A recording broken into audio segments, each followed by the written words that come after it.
Leonardo da Vinci revolutionized painting with sfumato, a technique that translates to evaporated like smoke.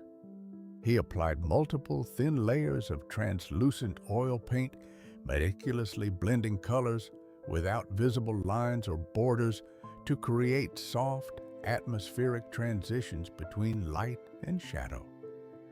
Contemporary accounts describe Leonardo using his fingers alongside brushes to achieve the seamless gradations visible in the Mona Lisa's face, where the technique produces an almost otherworldly glow. This painstaking process required extraordinary patience. Leonardo would layer and blend pigments he personally prepared, building up depth through transparency rather than opacity, a method grounded in his studies of optics and human vision. Modern art restoration reveals the secrets hidden within these masterworks. X-ray fluorescence spectroscopy and infrared reflectography allow conservators to peer beneath centuries of varnish and overpainting, exposing the artist's original brushwork, compositional changes, and paint layer structure. When restorers examined Renaissance paintings, they discovered Leonardo applied up to 30 ultra-thin glazes to achieve his signature Sfumato effect, each layer contributing to the final luminous result.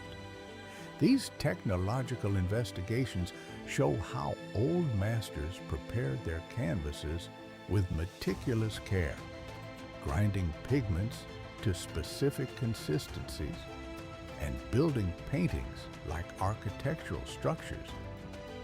Van Gogh's approach represented a dramatic departure from Renaissance refinement. His impasto technique involved loading brushes with thick, undiluted paint and applying it in visible, energetic strokes that created actual three-dimensional texture on the canvas. In The Starry Night, painted in 1889, Van Gogh built up paint so heavily that the swirling sky appears almost sculptural. He often used palette knives instead of brushes, creating rhythmic topography across the canvas surface. His directional brushwork followed the movement he perceived in nature, curved strokes for swirling skis, short dashes for cypress trees reaching upward like flames. This technique transformed paint from a medium for depicting reality into a physical manifestation of emotional energy.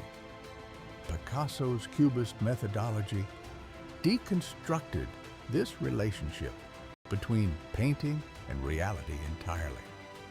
During analytical Cubism from 1908 to 1912, Picasso and Georges Braque fragmented objects into geometric planes, depicting multiple viewpoints simultaneously on a flattened picture plane.